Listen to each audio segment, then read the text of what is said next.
प्रयच्छति गुरु प्रीतो वैकुंठम योगी दुर्लभम। हमारी भागवत जी के तो महात्म्य में ही कह दिया कि गुरु प्रसन्न होंगे तो बड़े बड़े योगियों को, सिद्धियों को भी जो प्राप्त नहीं है वो आपको प्राप्त हो जाएगा गुरु प्रसन्नता से। अद्भुत महाराज जी के भाव। अब हम लोग आगे के क्रम में प्रवेश करें। कल खूब जोर की वर्षा आ गई थी तो प्रसंग आधा ही रह गया, तो रात में नरसिंह मेहता हमारे स्वप्न में आए। हमने कि क्या हुआ महाराज? तो बोले बस प्रसंग पूरा करके आइए जल्दी। मैंने कहा आज जाति कथा में करेंगे। तो कल हम लोग सुन रहे थे कि कुछ संतों की जमात, ये प्रसंग सुना क्यों रहे थे कि ईर्ष्यालुओं को ठाकुर जी नहीं मिलते। आपके अंदर कितने दोष हैं अपने आप लिखिए, हमारे कहने से काम करेंगे। यहां पर जितने भी दंपति बैठे हैं, पति पत्नी, यहां पर जितने भी बहन भाई बैठे हैं, यहां पर जितने भी मित्र बैठे हैं, यहां पर जितने भी आपस के सगे बैठे हैं, युगल युगल जोड़ी बना लीजिए। और कथा से जाने के बाद आप लोगों को एक काम करना है, पति पत्नी एक दूसरे को पर्चा और पेन दे में और एक दूसरे से कहें तुमको मुझ में जितने दोष दिखते हैं सब लिख करके मुझे दिखाओ। पत्नी पति के लिखे, पति पत्नी के लिखे, बहन भैया के लिखे, भाई बहन के लिखे, भाई भाई एक दूसरे के लिखो, मित्र मित्र एक दूसरे को। लेकिन सौगंध है एक दूसरे की, जबरदस्ती बढ़ा चढ़ा के मत कोई ईर्ष्या में कुछ एक दो पद ज्यादा लिख दो कि तुम में ये भी है ये भी है। नहीं, जो अनुभव होता है वही लिख करके और उसको दीजिए। ये बहुत बड़ी एक प्रक्रिया है। आपस में देख करके फिर अनुभव कीजिएगा, आपके शायद नेत्र खुल जाएंगे। कई ऐसे दोष होंगे जो आपको लगता ही नहीं है कि आपके अंदर है, लेकिन सामने वालों को वो दिखते हैं, वो दोष आपको पता चलेगा। उन समस्त दोषों को ठाकुर जी के हवाले कर देना, क्योंकि सब दोषों के साथ ठाकुर जी मिल जाएंगे। अगर एक दोष उनमें है तो ठाकुर जी के मिलन में बाधा आ सकती है, और वो दोष क्या है? ईर्ष्या। अगर सामने वाले ने लिख दिया कि तुम्हारे अंदर ईर्ष्या भी है, मैंने कभी अनुभव किया था, तो आपको चिंता होनी चाहिए। क्यों? क्योंकि ठाकुर जी मिलेंगे नहीं। नरसिंह मेहता से इतनी ईर्ष्या करते थे सारे जूनागढ़ वासी कि 700 मुद्रा लेकर के द्वारिका जा रहे उन संतों से कह दिया कि जाओ, यहां इस नगर का सबसे बड़ा सेठ नरसिंह है, 1000 मोहर से नीचे की तो वो हुंडी लिखता नहीं है, तुम लोग जाके चरण पकड़ लेना, रोने लग जाना, मूड मारने लगना, और कैसे भी करके उनसे हुंडी लिखवा लेना, 700 सोने की मोहर उनके घर में धर देना। संतों ने वैसा ही किया। संतों को देख करके नरसिंह मेहता जी चरण धोने लगे, माला पहनाने लगे। अच्छा, उन मन चले लोगों ने पहले ही बता दिया था कि तुम नरसिंह मेहता के पास जाओगे तो वो तुम्हारे पैर छू करके, धो करके, माला पहना के मनाने का प्रयास करेगा कि तुम हुंडी मत लिखवाओ, लेकिन फिर भी तुम मानना नहीं, लिखवा लेना उससे। नरसिंह मेहता तो बेचारे संतों को देख के प्रणाम करते थे, चरण धोते थे, माला पहनाते थे। संत जन कहने लगे जरूर हमको मनाने की प्रक्रिया चल रही है कि हम हुंडी ना लिखवाएं। संतों ने कहा नरसिंह जी हमारा एक काम कर दीजिए। बोले क्या? हमको द्वारिका जाना है, बीच में बड़े लुटेरे और चोर उचक्के मिलते हैं, हमारा धन लूट लेंगे, हमारी पूरे विश्व भारत की यात्रा पूरी हो रही है, द्वारिका में हमको भंडारा करना है, ये 700 सोने की मोहर जैसे तैसे हमने बचाई है, इनको रख लीजिए, हुंडी लिख दीजिए। आपका कोई सेठ वहां हो या आपका कोई सेवक द्वारिका में हो, हम उसको जाके दिखा देंगे, वो हमको वहां 700 सोने की मोहर दे देगा, तो हम वहां अपना भंडारा कर लेंगे। नरसिंह मेहता जी बोले आपको मुझे देख के लगता है कि मैं हुंडी लिखता हूंगा? बोले हुंडी लिखने वाले आप जैसे ही होते हैं, वो ऐसे बन के रहते हैं कि कोई उनसे हुंडी लिखवा ना पावे। ये आपकी फटी धोती और आपके तन की स्थिति से हम बहकने वाले नहीं हैं, हमारी हुंडी लिखिए। इतना पीछे पड़ गए संत जन, नरसिंह मेहता रोने लगे, मेरी कोई गद्दी नहीं है द्वारिका में, अरे मैं किसी को नहीं जानता सिवाय एक के। बोले किसको जानते हो? बोले वहां सांवरिया सेठ हैं, वो द्वारिकाधीश को बोल रहे थे, केवल उन्हीं को जान। बोले उन्हीं के नाम से लिख दो। नरसिंह मेहता बोले, इस बात पर मुझे विश्वास भी है कि वो इनको दे देंगे, लेकिन मैं ये कैसे करूं? मैं ठाकुर जी पर कैसे थोप सकता हूं? और रही बात, हुंडी तब लिखी जाती है जब आप किसी से धन ले लो और सामने जिसके नाम पर हुंडी लिखी उसको देने की तुम में सामर्थ्य हो। मैं ठाकुर जी को कैसे दूंगा? तब नरसिंह मेहता के मन में एक विश्वास जगा।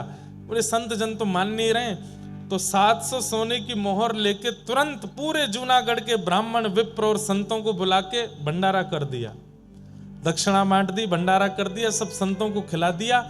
और एक पत्र लेकर के नरसिंह मेहता जी ने लिखा, हे नाथ, आपके नाम पर मैं इनकी हुंडी लिख रहा हूं। 700 सोने की मोहर मैंने लेकर के आपके नाम से हुंडी लिख दी है। कृपा कर द्वारिका जब ये लोग पहुंचे तो मेरी लाज रखना, इनको 700 सोने की मोहर दे देना। रही बात, मैंने आपको 700 मोहर दी नहीं तो फिर आप इनको कैसे दोगे? लेकिन मैं दे चुका हूं। कैसे? बोले संतों के, ब्राह्मणों के हृदय में आप रहते हो, 700 सोने की मोहर का भंडारा करके मैंने आपको दे दिया है, इसलिए आप इनको दे दीजिएगा। संतों को पवा दिया, मतलब ठाकुर जी तक पहुंच गया। बंधुओं, ठाकुर जी के संग कोई प्रक्रिया करने की इच्छा हो और ठाकुर जी नहीं मिल रहे हो तो किसी साधु, किसी महात्मा, किसी भक्त, किसी वैष्णव के साथ वो प्रक्रिया कर लो। प्रक्रिया के रूप में भोजन पवा दो, प्रक्रिया के रूप में उनको सुंदर वस्त्र दे दो, प्रक्रिया के रूप में उनका श्रृंगार कर दो, तिलक चंदन लगा दो, प्रक्रिया के रूप में उन्हें दक्षिणा दे दो, प्रक्रिया के रूप में इत्र लगा के सुगंधित कर दो, प्रक्रिया के रूप में माला पहना दो। कुछ बना के पवाने की इच्छा ठाकुर जी को है, संतों को पवा दो, क्योंकि संत सीधी डिलीवरी कराते हैं। ठाकुर जी भगवान का ब्लिंकेट है संत जन। ठाकुर जी के पोस्टमैन हैं सारे संत जन, भक्त जन, वैष्णव जन। जो ठाकुर जी को देना हो इनको दे दो, सब पहुंच जाता है वहां पे। पूज्य मलुकपीठ वाले महाराज जी एक बार कथा में बता रहे थे सत्य घटना। बिहार के एक पंडित जी ने एक सेठ जी से जाके कहा कि हमको जगन्नाथपुरी जाना है, दान दक्षिणा कुछ है नहीं हमारे पास रास्ते के लिए, आप हमें कुछ दे दो। तो सेठ जी ने उनको 100 रुपया दे दिया, बहुत होता था 100 रुपया। और महात्मा जी से कह दिया कि ये 11 रुपए तो आपके आने जाने में खर्च होंगे, 5-6 रुपए में आपको प्रसाद वरसाद हो जाएगा, बाकी का जो बचेगा लगभग 80 रुपया ये श्री जगन्नाथ जी के मंदिर में चढ़ा देना हमारी तरफ से। तो ठीक है। महात्मा गए, जगन्नाथपुरी पहुंच करके उन्होंने खूब सुंदर सेवा करी, संत जनों को खूब प्रसाद पवाया, प्रसाद पवा के भंडारा आदि करा करके अंत में 11 रुपया बचा, 11 रुपया मंदिर में चढ़ा दिया। अब सेठ जी बोले मैं सेठ जी को जाके बता दूंगा कि भाई हम 80 तो नहीं चढ़ा पाए, 11 बचे तो 11 चढ़ा दिए। सेठ जी से जाकर के कहा कि देखो सेठ जी, हमने वहां भंडारा आदि किया तो खर्चा बहुत ज्यादा हो गया, आपने 80 रुपए के लिए कहा था, इतने की टिकट बनी, इतने का प्रसाद हुआ, इतने का हमने भंडारा कर दिया, 11 रुपया बचा था वो हमने महाप्रभु जगन्नाथ जी को अर्पित कर दिया। 100 में से 11 गए, कितने बचे? 100 में से 11 गए, कितने बचे? 89। सब कुछ संतों की सेवा में लगा दिया। 11 रुपए मंदिर में चढ़ा तो सेठ जी के मन में आया मैंने 80 के लिए बोला था, इन्होंने 11 ही क्यों चढ़ाए, चलो कोई बात नहीं 11 चढ़ गए तो अच्छा है। ये सोच कर के सेठ जी जब सोए तो रात्रि में महाप्रभु जगन्नाथ स्वप्न में आए और स्वप्न में आकर के बोले तुमने 100 रुपए देकर के एक संत को भेजा था? बोले हाँ, उसमें से 89 रुपए हमने रख लिए हैं, 11 हमने छोड़ दिए हैं। सेठ जी उठ करके बैठ गए, बोले कि संत तो बता रहे थे कि उन्होंने 11 रुपए चढ़ाए हैं, ठाकुर जी कह रहे हैं मैंने इतने रुपए रख लिए। दूसरे दिन जाके जब संत से पूछा कि ये ऐसे स्वप्न में ठाकुर जी ने हमको बताया, तो तो संत के नेत्र सजल हो गए। बोले कि हमने जो मंदिर में जाके ठाकुर जी को चढ़ाया, ठाकुर जी ने वो स्वीकार नहीं किया, जो संत सेवा में लगाया वो ठाकुर जी ने स्वीकार किया। जो वैष्णव संत सेवा में हमने अर्पित किया उसको ठाकुर जी ने स्वीकार किया है। जो गोलक में जाके चढ़ा के आए, ठाकुर जी के आगे रख के आए, वो ठाकुर जी ने स्वीकार नहीं किए। इसका मतलब ये नहीं कि आप भी मत चढ़ाओ, चढ़ाओ, मंदिर की प्रशासन की व्यवस्था के लिए तो चढ़ाओ, लेकिन उससे ज्यादा साधु सेवा, संत सेवा, वैष्णव सेवा। तो नरसिंह मेहता जी ने भी वही किया, संतों को पवा दिया और कहा द्वारिकाधीश हमने 700 सोने की मोहर भेज दी आपके पास, अब मेरी लाज रखना। संतों को हुंडी देकर के भेज दिया लिख करके। संत जन द्वारिका पहुंचे, वहां जाके ढूंढने लगे सांवलिया सेठ कहाँ है, कहीं नहीं मिले। पूरी द्वारिका छान मारी, कोई सांवलिया सेठ नहीं।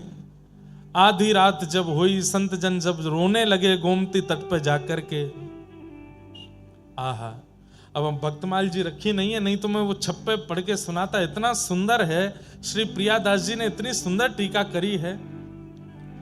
कैसी सुंदर पाग बांध करके, घुंघराले केश में श्री ठाकुर जी हाथ में छड़ी लेकर के, जूती पहन करके, श्वेत वस्त्र पहन करके, गले में सुंदर हार पहन के, हीरे दमकाते हुए, अदब से चलते हुए आ रहे हैं। अरे भैया, हमारे सेठ श्री नरसिंह मेहता जी ने किसी को हुंडी लेकर के भेजा है क्या? जैसी नरसिंह मेहता का नाम सुना, संत जन उठ गए, बोले भैया तुम कौन? बोले हम सांवरिया सेठ। आहा, दर्शन करके सब नतमस्तक हो गए।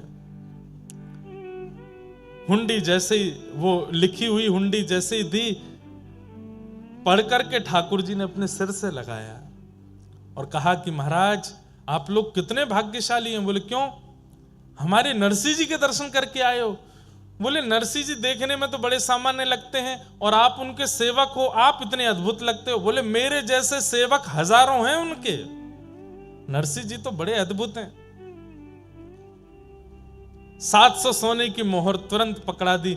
बोले ये 700 सोने की मोहर तो आपकी जो आपने दी थी वो है, इसके अलावा आप मेरे सेठ जी के यहां से आए हो तो मैं कोई कमी नहीं छोड़ना चाहता। लेकर के गए सोने की थाली में भोजन, खूब सुंदर सुंदर पकवान पवाए, संत सेवा कराई, खूब दक्षिणा ऊपर से प्रदान कर दी। संत जन बड़े प्रसन्न हुए। ठाकुर जी ने उल्टा पत्र लिखा और कहा, हे नरसिंह जी, संसार ने मुझे चोर कह करके बुलाया, संसार ने मुझे ये कह करके बुलाया, संसार ने मुझे इतने इतने लालचन लगाए, लेकिन आप कितने अच्छे हैं, आपने मुझे सेठ कह करके पुकारा, सांवरिया सेठ। मैं आपसे बहुत प्रेम करता हूं, जल्द ही आपसे मिलूंगा। ऐसा पत्र लिख करके ठाकुर जी ने संतों के द्वारा भिजवाया, जाओ हमारे सेठ जी को दे देना। नरसिंह मेहता के पास जैसे ही संत पहुंचे, नरसिंह मेहता बोले अब पिटाई होगी। क्यों? इनको 700 सोने की मोहर मिली नहीं होगी द्वारिका में, तभी मारने आए हैं मुझे। लौट करके संत जन आए, नरसिंह मेहता बोले भगवान मुझे क्षमा कर दो। बोले क्यों, आपको मोहर मिल गई? बोले 700 सोने की मोहर तो मिल गई, हमारा संत वो भी हो गया, ऊपर से तुम्हारे वो सेवक ने इतनी दक्षिणा दी हमको, सोने की थाली, सोने की कटोरी, सोने की चम्मच, अरे सब कुछ प्रदान किया। अरे नरसिंह मेहता जी, तुम्हारा वो सेवक इतना सुंदर था, क्या बताएं उसके रूप की। सफेद धोती, सफेद अचकन, सफेद पगड़ी, सफेद बेंत, ऐसी सुंदर उसकी जूती। नेत्र तो कहते ही बनते, कमल जैसे नेत्र थे। आहा, जब बोलता था तो ऐसा लगता था जैसे मानो पुष्प बरस रहे हों। एक बार उसने हमारा स्पर्श भी किया था, क्या बताएं, उसका स्पर्श पाके तो हम धन्य हो गए। अरे नरसिंह जी, कैसा सुंदर सेवक है आपका, हमको ऐसा सेवक मिलता तो हम तो अपने पास ही रखते, अपने से दूर जाने नहीं देते। नरसिंह जी बोले पता नहीं किसकी बात कर रहे हैं, समझ में तो आ रहा था ठाकुर जी ने कुछ तो लीला करी होगी। अच्छा, तुम्हारे सेवक ने ये पत्र लिख करके भेजा। जैसे ही पत्र पढ़ा नरसिंह मेहता ने और अंत में पढ़ा कि मैं तुमसे बहुत प्रेम करता हूं, जल्दी मिलूंगा, ये पढ़ करके नरसिंह मेहता तो रोने लगे। ईर्ष्यालु देखते रह गए और यहां ठाकुर जी ने नरसिंह मेहता पर कृपा कर दी। इसलिए बंधुओं, कोई दोष जीवन में आ जाए चलेगा, आपके अंदर काम है कोई बात नहीं, कथा सुनना शुरू करो, नाम जप करना शुरू करो, नष्ट हो जाएगा। क्रोध है धीरे धीरे वो भी शांत हो जाएगा। मोह है वो भी धीरे धीरे चला जाएगा, लोभ है धीरे धीरे वो भी नष्ट हो जाएगा। कथाएं आदि सुनना शुरू कर दो, सत्संग करो। लेकिन ईर्ष्या है तो मेहनत ज्यादा करनी पड़ेगी, क्योंकि ईर्ष्या ठाकुर जी को प्रिय नहीं है। और दुर्भाग्य की बात है कि ईर्ष्या लगभग मानवों के अंदर होती है, लगभग। अभी कोई आपसे ज्यादा सुंदर कपड़े पहन के आ जाए, हो जाएगी ईर्ष्या। हम कथा में इतने साधारण बन के आ रहे हैं, ये इतना बढ़िया पहन के आ रहा है।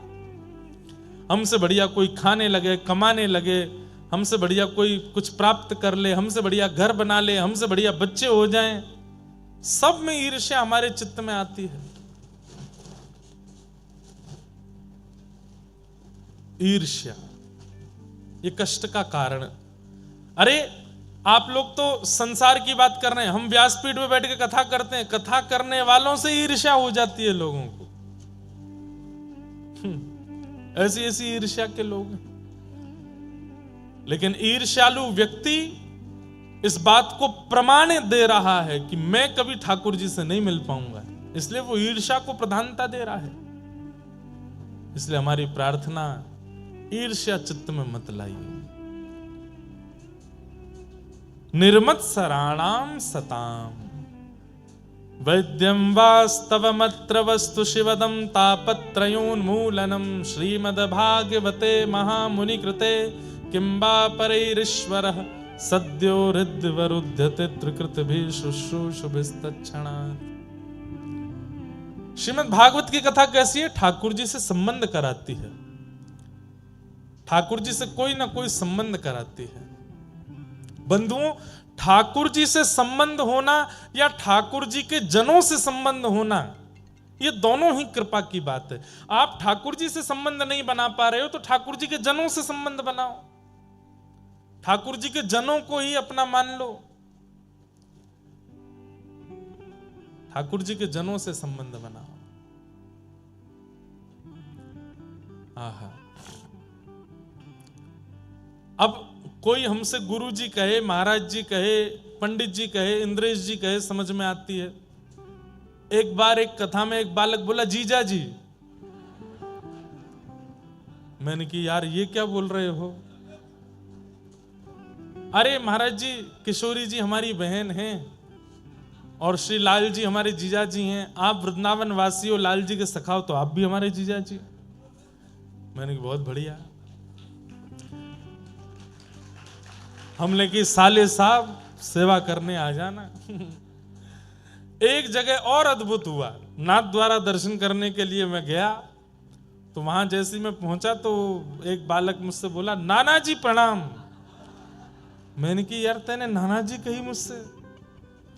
बोले कि हाँ महाराज जी, मेरी माता जी रोज आपकी कथा सुनती हैं, तो उन्होंने विचार किया कि मेरी गुरु भावना तो बन नहीं पा रही है, तो मैं इनको पिता मान लेती हूं अपना। जय हो महाराज जी, धन्यवाद।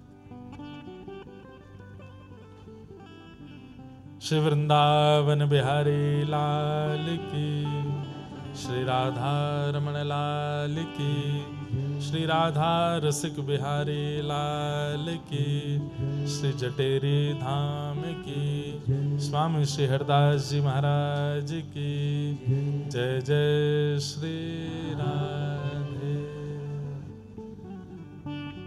जय हो। बड़ी कृपा। तो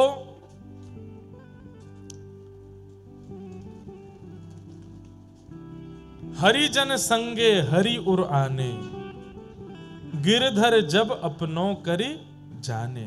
सब लोग इधर देखो, ध्यान से सुनो। तो हमसे बोले, महाराज जी हमारी माता जी कथा सुनती हैं, उनकी आपके प्रति गुरु बुद्धि तो बन नहीं पाई, लेकिन आपकी कथा सुन के बहुत कुछ सीखा है। तो हमने कि तो फिर क्या? बोले गुरु नहीं मान पाई तो वो आपको पिताजी मानती हैं। मैंने कि आपकी माता जी की उम्र कितनी है? बोले 55 की हो गई। मैंने कि 55 की माता जी है, वो 28 साल के पिताजी? तो बोले कि अब आपने ही कहा था कि हरिजनों से संबंध मानो, तो हमारी माता जी आपको पिताजी मानती हैं, तो उस नाते से आप हमारे नाना जी हुए। मैंने कहा बहुत बढ़िया। मैं तुम्हारे भी बाल बच्चे हो गए क्या? तो बोले हाँ जल्दी कृपा होने वाली है। मैंने कि वो बड़ा हो जाए तो वो परना ना बोलेगा हमको। तो अच्छा है,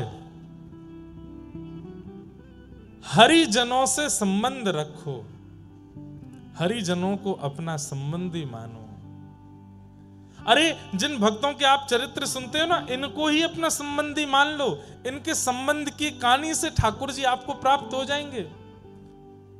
मीराबाई मेरी बाईसा मेरी बहन है, श्री सूरदास जी मेरे काका जी हैं, श्री कुम्मन दास जी मेरे चाचा हैं, श्री गोस्वामी तुलसीदास जी हमारे बड़े पिताजी हैं। ऐसे करके सबको संबंध, और ये गोपनीय रखने हैं, सबको बताने नहीं है। इन सबसे संबंध, भक्तों से संबंध बना लिया जाए तो फिर ठाकुर जी आपसे संबंध बनाएंगे। आपको ठाकुर जी से नहीं बनाना पड़ेगा। अभी आप कहते हो ठाकुर जी आप मेरे लाला हो, ठाकुर जी आप मेरे पति हो, ठाकुर जी आप मेरे ये हो, आप कह रहे हो, ठाकुर जी मान रहे हैं कि नहीं इसका नहीं पता। ठाकुर जी माने उसका पता कैसे चलेगा? तो बोले भक्तों से संबंध बनाओ। भक्तों से आपका संबंध बन गया तो ठाकुर जी आपसे संबंध बनाएंगे, ठाकुर जी आपको अपना कुछ बनाएंगे। वैद्यम वास्तवमत्र वस्तु शिवदम, श्रीमद् भागवत ठाकुर जी के प्रति संबंध को प्रगाढ़ करती है, कल्याणकारी संबंध कराती है। तापत्रयोन्मूलनम, कथा सुनने वाले को फिर जीवन में कभी कष्ट का अनुभव नहीं होता। श्रीमद् भागवते महामुनि कृते किंबा परैरीश्वरः सद्यो हृद्यवरुध्यते त्रिकृतिभिः शुश्रूषुभिस्तत्क्षणात्। ऐसी भागवत की कथा को हम बारंबार प्रणाम करते हैं, बारंबार वंदन करते हैं। नैमिषारण्य क्षेत्र में 88,000 सोनिकादि ऋषियों ने सूत जी से 6 प्रश्न किए और इन्हीं 6 प्रश्नों के उत्तर में सूत जी कथा कहना प्रारंभ करते हैं। अनेक विषयों का उत्तर देते हुए श्री सूत जी महाराज ने भागवत की रचना का प्रसंग बताया। बहुत ध्यान से सुनिएगा। श्री वेदव्यास जी महाराज ने 4 वेदों की रचना की, महाभारत की रचना की, 18 उपपुराण 17 महापुराणों की रचना की। तब भी मन को शांति नहीं मिली। तब नारद जी महाराज की कृपा से उन्होंने श्रीमद् भागवत को रचना कार्य किया। नारद जी महाराज ने जाकर के कहा कि भगवान के प्रभाव नहीं, भगवान के स्वभाव का वर्णन करो, तब मन को शांति मिलेगी। तब श्रीमद् भागवत की रचना हुई। वेदव्यास जी ने वही भागवत की कथा अपने पुत्र सुखदेव जी को प्रदान की। सुखदेव जी ने यही कथा श्री परीक्षित जी को सुनाई। परीक्षित कौन है? पांडवों के वंशधर। इन परीक्षित जी को 7 दिन में मरने का श्राप लगा। सौनकादि ऋषियों ने पूछा ऐसा क्या हुआ कि इनको 7 दिन में मरने का श्राप लगा? तो यहां महाभारत का थोड़ा प्रसंग सुनाया गया। पाहि पाहि महायोगिन देव देव जगतपते नान्यम तद्भयं पश्ये यत्र मृत्यु परस्परम। बहुत सावधानी से सुनो। उत्तरा के गर्भस्थ शिशु बालक को बचाना,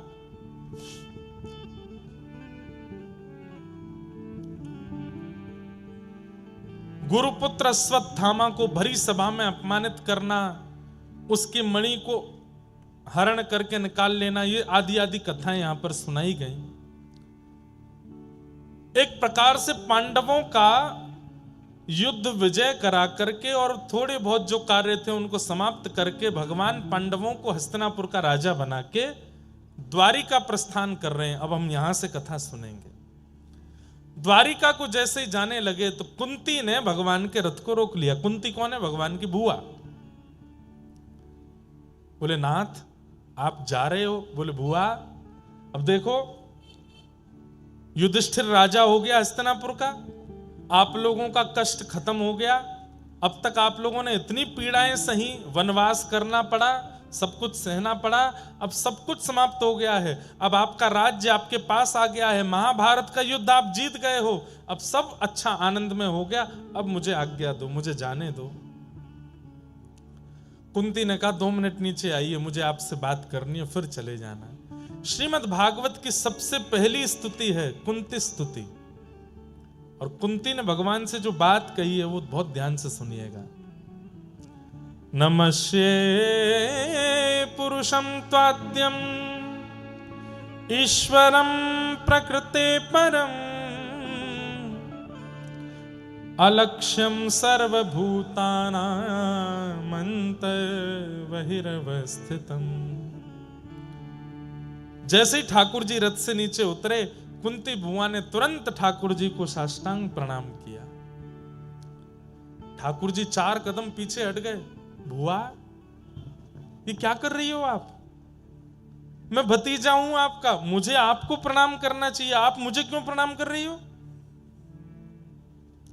कुंती बुआ बोली, परमात्मा को प्रणाम करना चाहिए और मुझे पता है कि आप परमात्मा हो।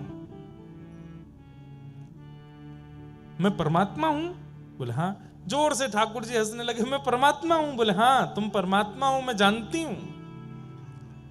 अच्छा, मैं परमात्मा हूं तो फिर मेरे द्वारिका जाने पर आप रो क्यों रही हो? क्यों?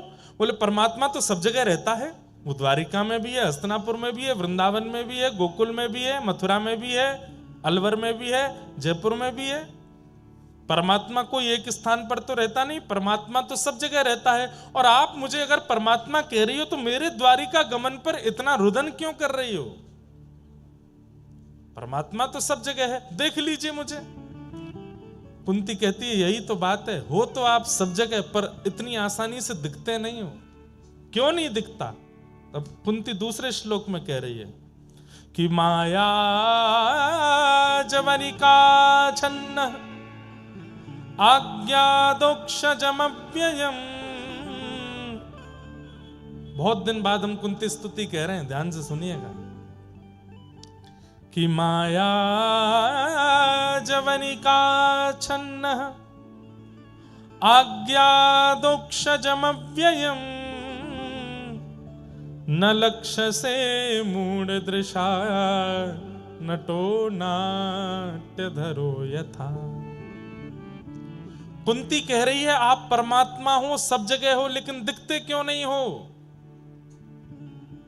माया के कारण। माया समझते हैं? संसार की हर वो वस्तु जो आपको अपनी ओर आकर्षित करती है वो माया है। मोबाइल फोन भी माया है, गाड़ी भी माया है, व्यक्ति भी माया है, खाने के व्यंजन भी माया है, पहनने के वस्त्र भी माया है। हर वो वस्तु जो ठाकुर जी से दूर करके अपनी ओर आकर्षित करती है वो माया कहलाती है। लेकिन किसी वस्तु के सामीप्य में रह के भी ठाकुर जी से दूरी ना बन रही हो तो वो माया नहीं हो सकती। आप 1.5 करोड़ की गाड़ी में बैठे हो, लेकिन गाड़ी में बैठ करके भी वृंदावन की याद में रो रहे हो तो आप माया की चपेट में नहीं हो। आप 56 भोग के बीच में बैठ करके भी जीव में स्वाद नहीं आने दे रहे हो और केवल श्री वृंदावन श्री वृंदावन श्री वृंदावन कह करके आनंदित हो रहे हो तो आप माया के चपेटे में नहीं हो। आप 2 लाख 2.5 लाख का फोन पास में रख करके भी केवल कथा श्रवण करते हो तो आप माया के चपेटे में नहीं हो। आप गले में स्वर्ण पहन के, हाथों में स्वर्ण और हीरा धारण करके भी अगर भगवान की भक्ति में लीन रहते हो तो आप माया के चपेटे में नहीं हो। और एक बात बोलें, मायावी व्यक्ति अलग ही दिख जाता है। उसके सिर पर कृष्ण नहीं सवार होते, उसके सिर पर धन, उसके सिर पर ऐश्वर्य, उसके सिर पर नाम, उसके सिर पर अभिमान, ये सब सवार रहता है। वो मायावी व्यक्ति है, माया के चपेटे में है।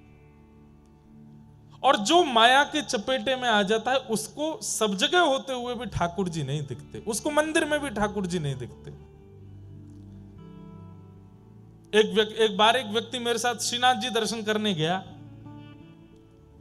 नाथ द्वार। मेरी श्रीनाथ जी के दर्शन में मुझे बहुत सुख मिलता है, सब जगह ही मिलता है, पर राधा रमण जी, श्रीनाथ जी, तिरुपति बालाजी कुछ स्थान है जहां पर मैं स्थिर हो जाता हूं। अब श्रीनाथ जी दर्शन करने के बाद मेरे नेत्र तो सजल हो गए। बाहर आकर के थोड़ी देर में मौन रहा। थोड़ी देर बाद वो व्यक्ति क्या बोलता है, महाराज जी वो श्रीनाथ जी की ठोड़ी पे जो हीरा था कम से कम 5-6 लाख का तो होगा। गले में जो हार पहन रखे थे 12-13 लाख के तो होंगे। मैंने कि यहां करके भी तुमको वही दिखा।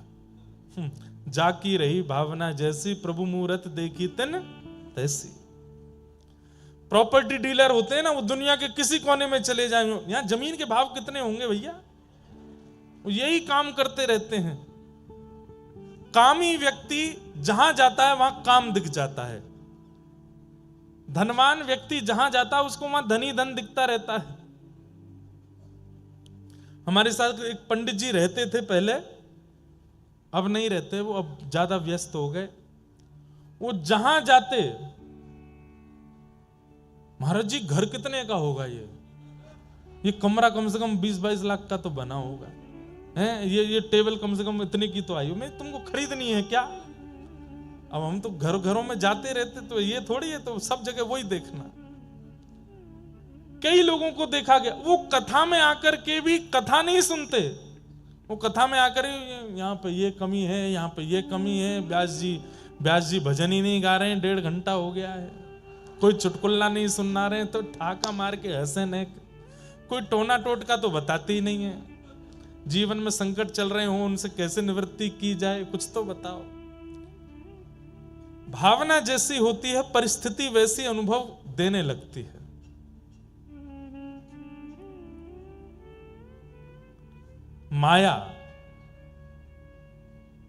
माया जवनिका छन्न। एक बात बोले आपको, वस्तु का त्याग करने वाला त्यागी नहीं माना जाता। वस्तु के संग रहते हुए भी उस वस्तु में आसक्त ना होने वाला वो त्यागी माना जाता है। पत्नी छोड़ दिए, बच्चे छोड़ दिए, घर छोड़ दिया, परिवार छोड़ दिया, संपत्ति छोड़ दिया, रहने लगे पहाड़ी के ऊपर जाके, लेकिन रोज रोते हैं। क्यों? पत्नी की याद आ रही है, बच्चों की याद आ रही है, मैंने करोड़ों कमाया था, सब छोड़ छाड़ के आना पड़ा। वो त्यागी है। लेकिन पत्नी भी है, बच्चे भी हैं, संपत्ति भी है, गाड़ी भी है, घोड़ा भी है, सब कुछ है, लेकिन रहता है विरक्त, वो त्यागी है। हम गृहस्थाश्रमी हैं, यहां जितने भी बैठे हैं लगभग, हम गृहस्थाश्रमियों को आश्रम नहीं छोड़ना है, पत्नी बच्चे नहीं छोड़ने हैं, पर हां जितनी आसक्ति उन सब में है उतनी श्री कृष्ण में कर लेनी है। हमारा वही त्याग हो जाएगा, वही विरक्ति हो जाएगी, वही वैराग्य है हमारे लिए। जितना प्रेम से बालक को हृदय से लगाते हैं, जितने प्रेम से पत्नी को निहारते हैं, जितनी ममता से धन गिनते हैं, ये सब जिस दिन भक्ति में होने लगेगा, जैसे ठाकुर जी को सुबह उठाते ही उसी प्रकार हृदय से लगावें जैसे अपने बालक को लगाया हो, जैसे पत्नी को प्रेम भर के देखते हैं ऐसे ठाकुर जी को देखने लग जाएं, जैसे पैसे गिनने में सतर्क रहते हैं ऐसे नाम जप में सतर्क हो जाएं, बस हो गई विरक्ति। यही विरक्ति है, यही त्याग है। सब छोड़ के जाने की आवश्यकता नहीं है।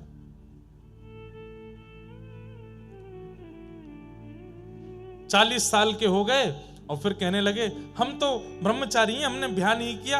असली बात यह थी कि किसी ने उनको पसंद ही नहीं किया था। अब 40 साल के हो गए तो क्या करें भाई, ये थप्पा कैसे सहन हो कि हमारा ब्याह नहीं हुआ, हम तो ब्रह्मचारी हैं।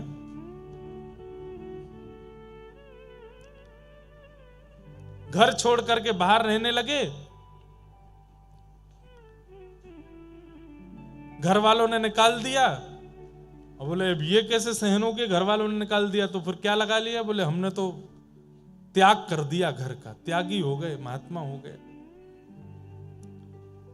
हम गुलाब जामुन नहीं खाते, हम रसगुल्ला नहीं खाते, खाने को मिलता नहीं है, ये बताओ ना।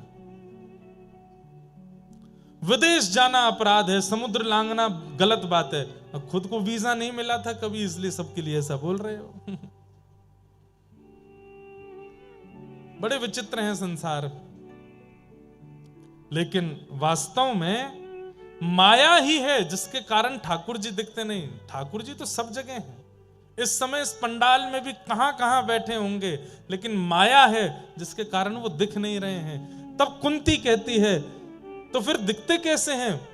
बोले जैसे कठपुतली का नृत्य होता है ठाकुर जी, तो कठपुतली नाचती है, गाती है, हंसती है, खेलती है, सब कुछ कठपुतली करती है और दर्शनार्थी ताली बजाते हैं, अरे देखो कठपुतली नाच रही है, कठपुतली हंस रही है, कठपुतली रो रही है। लेकिन गलती से किसी ने आकर के कठपुतली के पीछे वाला पर्दा अगर हटा दिया तो सारा भेद खुल जाएगा। ओहो, पीछे बैठा एक आदमी उंगलियों से नचा रहा है। ठीक वैसे ही संसार का हर वस्तु, हर व्यक्ति कठपुतली है। हमें ऐसा दिखता, ओहो ये इतना बड़ा आदमी बन गया, अरे उसके साथ बहुत बुरा हो गया, अरे ये मर गया, अरे ये जी गया, सब कठपुतली हैं। लेकिन जिस दिन सदगुरु आकर के माया का पर्दा हटा देंगे, सब पता चल जाएगा पीछे बैठे ठाकुर जी ही सब कर रहे हैं, कठपुतली की अपनी कोई सामर्थ्य नहीं थी। माया जवनिका छन्न आज्ञा दोक्षजम अव्ययम, नलक्ष से मूढ़ दिशा नटो नाट्य धरो यथा। जैसे एक नाटक में नचाने वाला कठपुतलियों को प्रदर्शित करने वाला कठपुतलियों की वास्तविकता अनुभव करा देता है, लेकिन भेद अगर खुल जाए तो फिर हंसी आती है कि हम जिस कठपुतली के मरने पर रो रहे थे वो तो पीछे से एक्टिंग करवाई जा रही थी। यही है संसार में, हम सब कठपुतली हैं, हम सब कठपुतली हैं।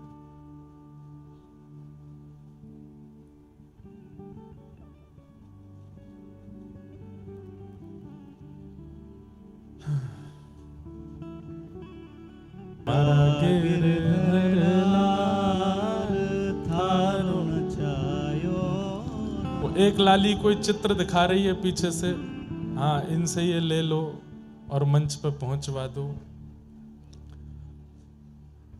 मारा गिरधर लाल थारो नचायो नाचो। इसका मतलब ये नहीं है कि आप भांगड़ा करो, उस पे आप कथक करो या आप भरतनाट्यम करो या आप हाथ पैर चलाओ, वो नाचना नहीं है। ये यहां नाचने का मतलब जीवन रूपी इस मंच पर आप जैसे मेरे साथ करना चाहो नाथ, मैं नाचने को तैयार हूं, आप चाहे जैसे नचा। अभी रख लो भैया, देना विश्राम में।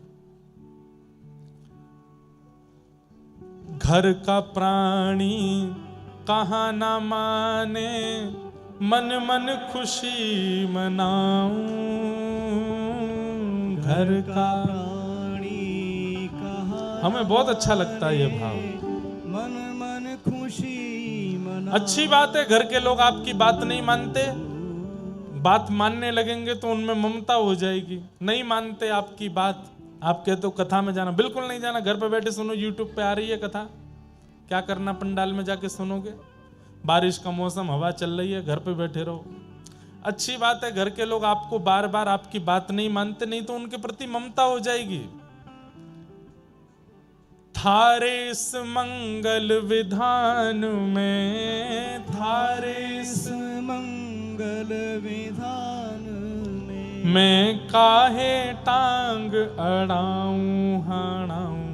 मारा गिरधर लाल थारो नचायो नाचूं रे। मारा गिरधर लाल थारो नचायो नाचूं रे। और जो तू ठोकर मार गिरावे, लकड़ी जो गिर जाऊं। जो ठोकर मार गिरावे, लकड़ी जो गिर जाऊं। लकड़ी गिरती है, लकड़ी जब गिरती है तो ऐसा नहीं है कि हाथ पैर लगा के रोकने का प्रयास करती हूँ, गिरती है तो गिर ही जाती है।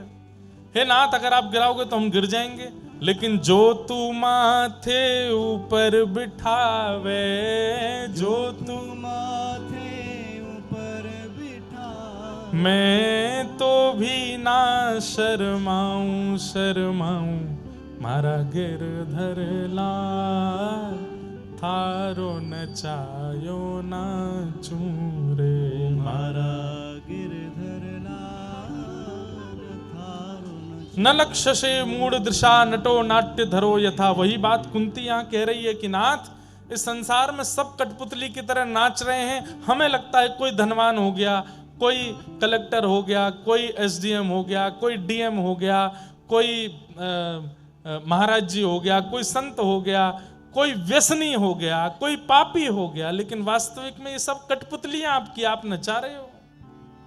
और ये माया दूर करने वाले सदगुरु होते हैं। सदगुरु जीवन में आते हैं तो माया का भेद खुल जाता है। कुंती ने भगवान की स्तुति गाई, अंत में भगवान बड़े प्रसन्न हो गए, बोले मैया कुंती बुआ, मैं मान गया कि तुझे पता है कि मैं परमात्मा हूं। अब मैं परमात्मा हूं, तूने ये सिद्ध कर दिया। अब बता, जीवात्मा परमात्मा से कुछ मांगता है, तू भी मांग ले। जीवात्मा परमात्मा से कुछ मांगता है, तू भी मांग ले। तो कुंती बुआ कहती है, मांग लूं? बोला मांग लो। दोगे? बोले दे दूंगा। बोले पहले वचन दो कि दोगे। ठाकुर जी बोले वचन की क्या आवश्यकता है, मैं कह रहा हूं मैं दूंगा। बोले नहीं, वचन दो, दूंगा। सोच लो। बोले सोच लिया, दूंगा। और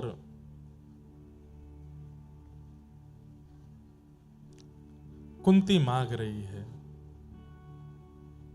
क्या मांग रही है?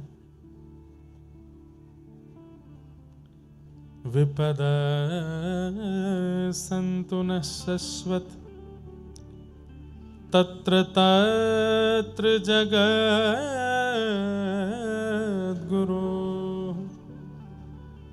भवतो दर्शनम यत्स्यात् अपुनः भवदर्शनम्।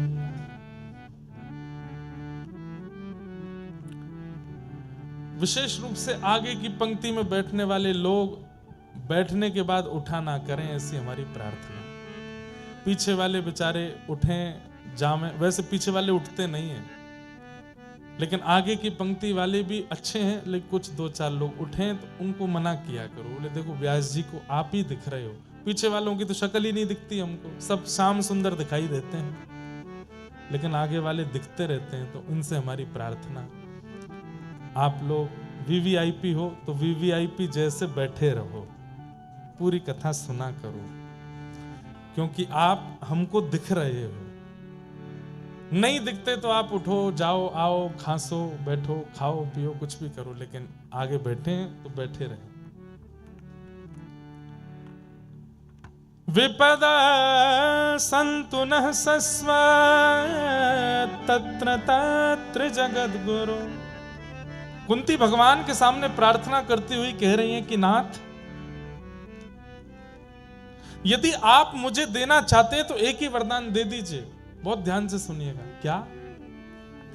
इस संसार में जितनी भी विपत्तियां हैं, जितने भी संकट हैं, जितने भी कष्ट हैं, वो सब मेरे जीवन में आ जाएं, कृपा करके ऐसा मेरे ऊपर उपकार कर दीजिए, सारे कष्ट मेरे जीवन में आ जाएं। कुंती ने भगवान का हाथ पकड़ रखा था, ठाकुर जी ने तुरंत हाथ पीछे किया। कुंती बोली आप याद रखना, 3 बार कहा था आपने दूंगा दूंगा दूंगा, वचन दिया था दूंगा, और अब हाथ पीछे कर रहे हो। बुआ तू क्या मांग रही है? कष्ट मांग रही है, विपत्ति मांग रही है, दुख मांग रही है। पहले तो तूने ये प्रमाणित किया कि मैं परमात्मा हूं, और जब मैंने कहा कि परमात्मा से कुछ मांगो तो तू कष्ट मांग रही है। संसार के लोग सुख मांगने से हारते नहीं, थकते नहीं, अपनी लंबी लंबी चौड़ी चौड़ी लिस्टें लेकर के मेरे सामने खड़े हो जाते हैं, और तू दुख मांग रही है। क्यों? कुंती का पूरा जीवन यदि आप देखेंगे तो आपको कभी नहीं लगेगा कि इनके जीवन में सुख रहा होगा। बाल्यकाल में बिना विवाह के एक पुत्र प्राप्त हो गया जिसका नाम था कर्ण। सूर्यदेव ने प्रदान कर दिया था मंत्र के प्रभाव से। इनको एक संत ने एक मंत्र दिया था, इस मंत्र से जिस देवता को बुलाओगी वो प्रकट हो जाएगा। सूर्यदेव को प्रकट कर दिया। सूर्यदेव प्रकट हो गए, बोले कहिए माता मैं क्या सेवा करूं। तो कुंती बोली मैं तो बस मंत्र पढ़ के देख रही थी कि इससे कुछ होता है कि नहीं। सूर्यदेव बोले अब तो मैं आ गया हूं, कुछ दे के जाऊंगा आपको। बोले मुझे कुछ नहीं चाहिए। तो सूर्यदेव ने अपने पुत्र कर्ण को दे दिया। लता पत्रों में लपेट करके उसको नदी में प्रवाहित कर दिया कुंती ने। एक धोबी की पत्नी ने उसको गोद लिया, मां का नाम राधा था, तो कर्ण का नाम राधे हुआ। लेकिन कुंती जानती थी, जब यही कर्ण कौरवों के पक्ष में मिल गया, कुंती को पता था कि ये मेरा बेटा है। विवाह हुआ पांडु महाराज से, जिनको ऐसा रोग लगा था और शाप भी लगा था कि अपनी पत्नी को सहवास की भावना से स्पर्श करोगे तो तुम्हारी मृत्यु हो जाएगी। पंच बालक देव कृपा से प्राप्त हुए पांडव, लेकिन उन्हें भी सुख नहीं दे पाई। क्यों? पूरे जीवन भर वन में ही भटकना पड़ा उनको लेकर के। विधवा हो गई युवावस्था में। कितना सब कुछ सहा कुंती ने अपने जीवन में, कष्ट ही कष्ट देखा, कभी सुख नहीं देखा था। और आज जब हस्तिनापुर की राज्य गद्दी पर पहली बार पुत्र सुशोभित हुआ, जीवन के सारे दुख समाप्त हो गए, कष्ट समाप्त हो गए, ठाकुर जी सामने खड़े और ये झोली फैला के कह रही कि मुझे कष्ट दे दो। बुआ, तेरे जीवन में कल से सुख आना शुरू हुआ और 12 घंटे भी नहीं हुए हैं और आज तू मेरे से कह रही है कि तू मुझे दुख दे दो। क्यों? कुंती कहती है, आप ये बात मानते हैं कि कल तक मेरे जीवन में कष्ट था? बोले हाँ। और आप ये भी मानते हैं कि 12 घंटे पहले मेरे जीवन में सुख आ गया? बोले हाँ। अब मेरे जीवन में सुख रहने वाला है? बोले हाँ। हे नाथ, कल तक मेरे जीवन में कष्ट था, तो कष्ट के साथ साथ द्वारिकाधीश भी खड़े थे, लेकिन 12 घंटे पहले सुख आते ही द्वारिकाधीश जाने की योजना बनाने लगे और अब द्वारिका को जा रहे हैं। मुझे वो सुख नहीं चाहिए जिसमें कृष्ण चले जाएं। मुझे वो सुख नहीं चाहिए जिसमें आप छोड़ के चले जाओ। मुझे उस कष्ट की याद आ रही है, उस वनवास की याद आ रही है, उस विपत्ति पीड़ा की याद आ रही है, जिस विपत्ति पीड़ा वनवास कष्ट में आप साथ खड़े थे। मुझे ये सुख अच्छा नहीं लग रहा है क्योंकि आप जा रहे हो। प्रायोरिटी सुख या दुख नहीं है, प्रायोरिटी कृष्ण है। वो सुख में स्मरण ज्यादा हो रहे हैं कि दुख में, ये आपके ऊपर निर्भर करता है। स्वाभाविक रूप से हम मानवों का स्वभाव ऐसा है कि हम सुख में व्यसनों की तरफ भागते हैं और दुख में मंदिर भागते हैं। जैसे जीवन में धन ज्यादा आ जाए, संपत्ति ज्यादा आ जाए, ऐश्वर्य, आप देखेंगे धन संपत्ति ऐश्वर्यवान व्यक्ति नास्तिकी होते हैं। भजन वजन कथा में मन नहीं लगता, वो आए दिन भगवान पे ही प्रश्न उठाते रहते हैं। और जिनके जीवन में कष्ट ज्यादा होता है वो कभी ठाकुर जी पे प्रश्न नहीं उठाते। हनुमान जी पर चोला चढ़ाना है तो चढ़ाना है, यहां नारियल बांधना है तो बांध ही देंगे, गंगा जी में गोते लगाने तो लगा ही लेंगे, कैसे भी सुख आ जाए जीवन में। दुखी व्यक्ति कभी भगवान पर प्रश्न नहीं उठाता और सुखी व्यक्ति मंदिर तक में चप्पल पहन के चले जाते हैं। अरे वो सुख कैसा? जिससे कृष्ण दूर चले जाएं, जिससे मर्यादा नष्ट हो जाए, ठाकुर जी के प्रति भाव, ठाकुर जी के प्रति श्रद्धा समर्पण नष्ट हो जाए। वो धन कैसा, संपत्ति कैसी? और कई बार धन संपत्ति धनी मानी लोग अगर भक्त हो भी जाते हैं तो वो ऐसे भक्त बनते हैं, बुरा नहीं मानिएगा, ऐसे भक्त बनते हैं जैसे मानो वो कृपा कर रहे हो ठाकुर जी के ऊपर। कई बार ऐसा लोग बोलते हैं, हमें तो बड़ा आश्चर्य हुआ, इतने धनवान होते हुए भी ये वृंदावन आते। अरे वृंदावन पर कृपा कर रहे हैं क्या आके? इतने धनवान होते हुए नीचे बैठ के कथा सुन रहे हैं। अरे क्यों? नीचे बैठ के ही कथा सुनी जाती है।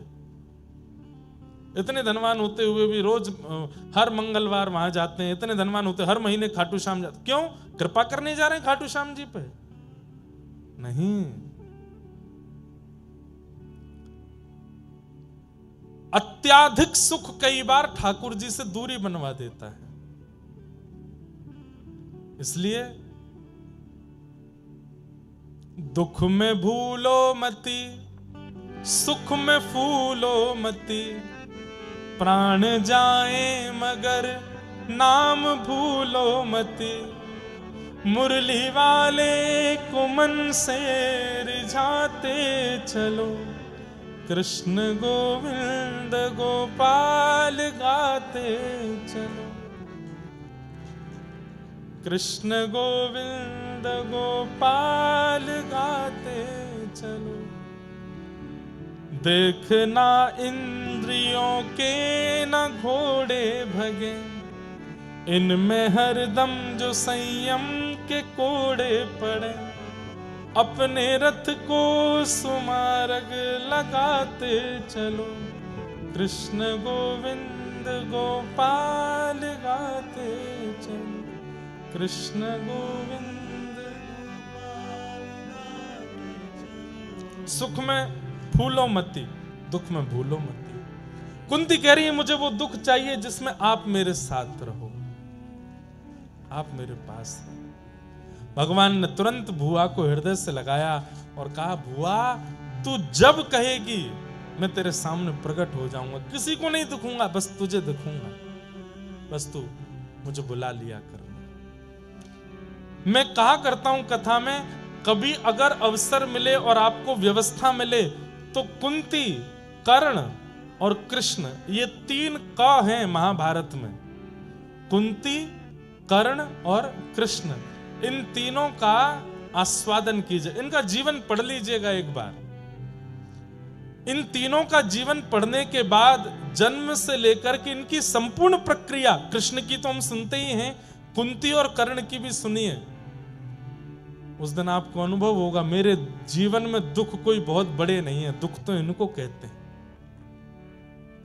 एक बहुत बड़े कवि हैं, उन्होंने कर्ण के ऊपर भी लिखा है, अवकाश नहीं फिर बताएंगे। कुंती भगवान की स्तुति गाती है। ठाकुर जी बोले, अब भुआ अब तुम विराजो। अब रथ में जैसे ही बैठे ठाकुर जी निकलने लगे, इतने में ही रोने की आवाज आने लगी। भगवान ने कहा अब कौन रोने लगा? देखा तो युधिष्ठिर जी रो रहे थे। भगवान बोले अब तुम क्यों रो रहे हो? तब युधिष्ठिर जी बोले, बालद्विज स्विहन मित्र पितृ भातृ गुरुद्वः नमिष्या निरयान मोक्षो यपि यापि वर्षायुतायुतै। मेरे कारण कितने बालक अनाथ हो गए, कितनी माताएं विधवा हो गई, मैंने अपनों को मार दिया। बहुत ध्यान से सुनिए थोड़ी देर। मोह अर्जुन को हुआ लेकिन युद्ध करने से पहले, और वैसा ही मोह युधिष्ठिर को हो रहा है, पर कब? युद्ध होने के बाद।